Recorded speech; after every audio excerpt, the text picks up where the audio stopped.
can be intense, like, you know, he pushes you right to your limits, so, you know, it's never an easy day, let's just say that. But this year's looking exciting. I'm confident he's going to be absolutely flying this year. Training as a professional athlete is relentless.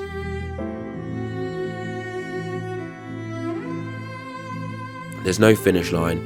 You're training at Christmas, you're training on your birthday, even on your holidays you are doing something.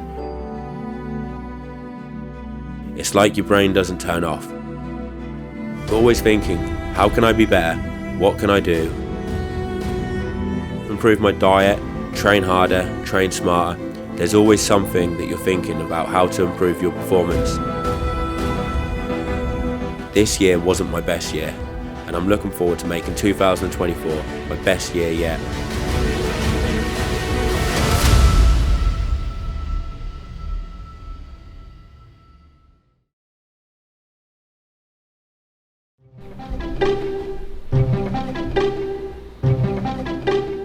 Joe got into triathlon sort of, well, I think it was Sandra, the wife. From an early age, he'd done a little bit of everything. Well, he used to do swimming when he was younger, and he was also a member of the athletic club and also the cycling club. And then one day, Ray said, oh, you know, you swim, you cycle and you run, you could do a triathlon. And Joe said, what's a triathlon? And you know, I said, well, it's a race that starts at the beginning of the swim and doesn't finish until the end of the run.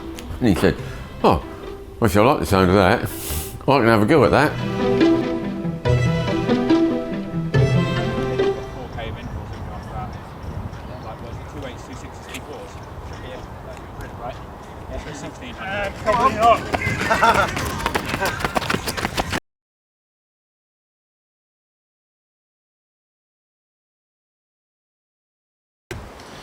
Was Joe your first kind of?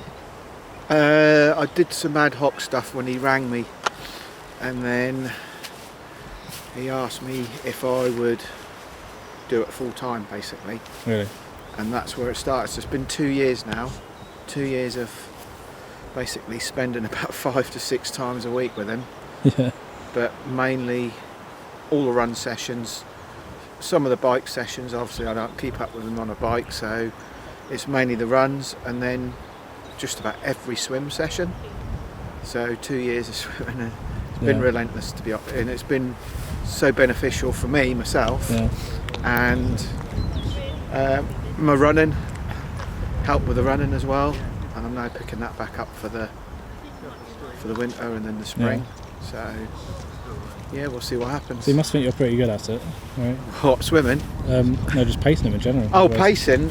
I just set the pace he wants. I know the sessions. He's only got to tell me once on a session for running, and I know exactly what to do. Yeah, you ready? All ready, mate. Alright, 3, 2, 1.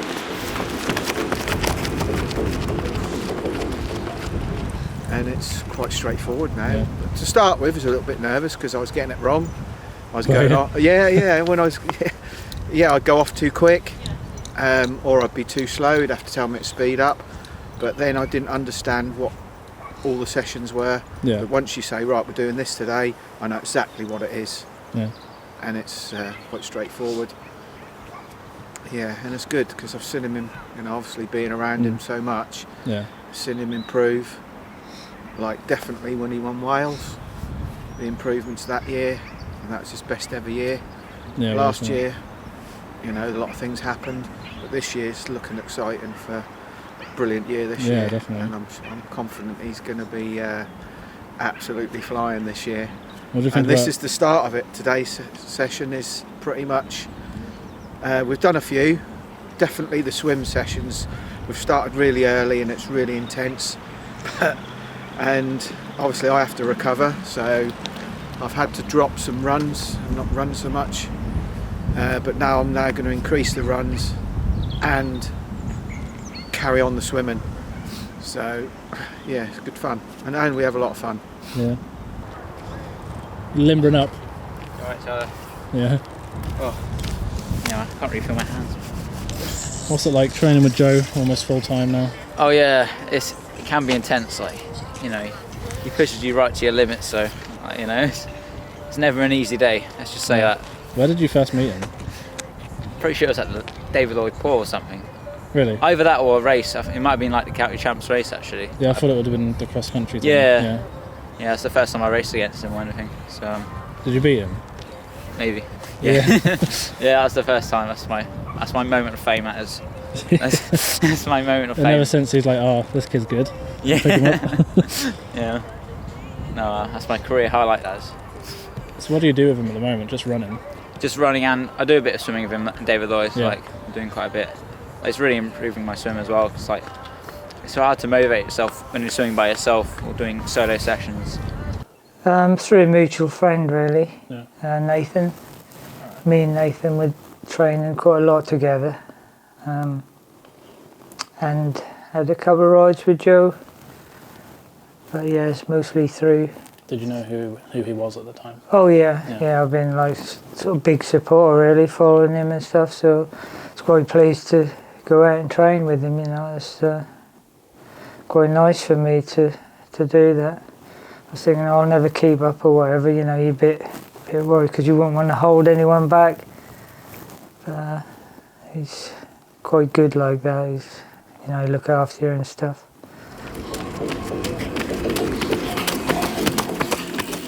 I was always into sport as a youngster. You might not believe it, but I actually started with swimming as my first sport. It's hard to believe now when you see me in the pool that swimming was the sport I started with first. I then swapped swimming for football, and then slightly after that I got into running. I then swapped football back for swimming, and then later picked up cycling. I don't know what it was, but I just loved sport when I was younger. It didn't really matter what sport I was taking part in. I think it was just the fact that I loved being outside, training with other people. It didn't even matter the standard that I played. I just loved being out there and living an active life. 33 for that one. Quickest one by a mile. 4:33. He upped it quite a bit. Sorry, I got carried away. I can't help myself. Because the camera's here. Last session done then anyway. Just gonna get our warm clothes on, cool down. We'll see you later for session 2. You're always thinking of what's the next piece in the jigsaw. I'm still figuring it out now, 20 years after I started competing in sport. Professional sport is like a roller coaster ride. 1 minute you're at the top and experiencing some crazy highs, the elation of breaking a record, winning a big Ironman, or setting a personal best. When things go well, there's nothing like it. You're on cloud 9 and you feel absolutely incredible, sometimes even invincible. It's easy to think that it's all down to you as you're the one out there doing it on race day, but in reality it takes a whole team to get the best out of yourself. What do you think about him doing high rocks? Well, it's tough, but he's done so much better than what I thought he would do, to be honest. But that's the mentality of it, isn't it? Yeah, he's done really well. He done well in London, and obviously we're going to be doing strength training in the gym as well. So I think next year part of endurance training, doing the high rocks, fits in with what he wants to do. Well, that's, you know, it's good to see him doing that, and I'm sure if he trained for it, he'd do well. To do what he did just off, you know, a couple of gym sessions and things, but does it mix, you know, the two? I don't know, like, you know, he's... That was just a bit of off-season fun, really. Like, I entered it in June. I was planning on my last race being Ironman Florida, and then that was 3 weeks after. So I thought it would be something a bit different while I'm in my off-season to give a go. But really enjoyed it, thought it was awesome. But next year, the focus is on triathlon with the new Ironman Pro series. I really want to give that a good crack, so just doing a lot of training fully geared towards that, really. So first race will be Ironman 70.3 Oceanside, then Ironman Texas.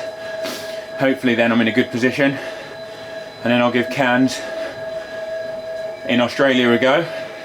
That'll be 2 fulls, 1 half. By that point I'll get an idea of where I am in the league and whether or not I've got a good chance of performing in it, and hopefully a top 3. Well, to be honest, I really want to win it, so it's going to be a big year. It's going to be 3 falls, 2 70.3s, so building up the fitness for April and to hopefully get off the ground running.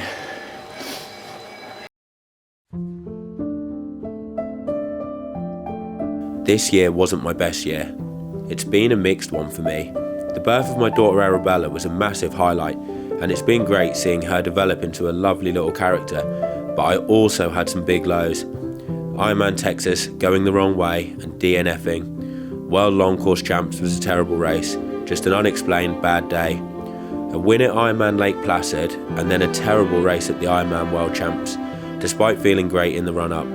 I was hoping to put things right at Ironman Florida, but was unable to race in the end due to having a medical incident a week out from the race. I'm not going to lie, I've been in tears after some races. I don't know if it's normal or not, to be honest. It's not something I've shared with any other athletes or even talked about, and it's certainly not something you see from other athletes. There's a lot of sacrifices from your family and friends, and when you pour your heart and soul into something, it's absolutely gutting when it doesn't pan out. We all have this script in our heads as to the perfect day, how we've hoped things are going to pan out, and having the script ripped up and thrown into the bin when you sacrifice countless hours, thousands of pounds, and rely on so many people to get you to the start line, it really can be soul destroying. 2023 has been a big learning experience, and I'm looking forward to making 2024 my best year yet.